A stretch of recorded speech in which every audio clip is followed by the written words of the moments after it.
Ay, ito palang pagbanya ng hopya. Ay, in short, parang ginamake-upan siya. And then, lagyan ng toppings, sesame seeds. Ay, wow.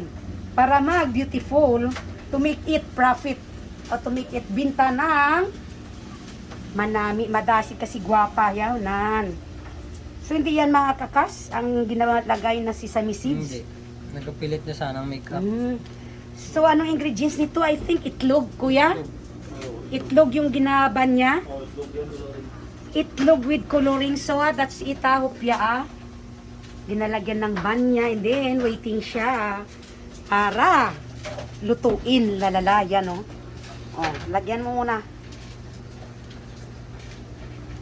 Maganda kasi kung meron sa sesame seeds, Beautiful siya tingnan, no?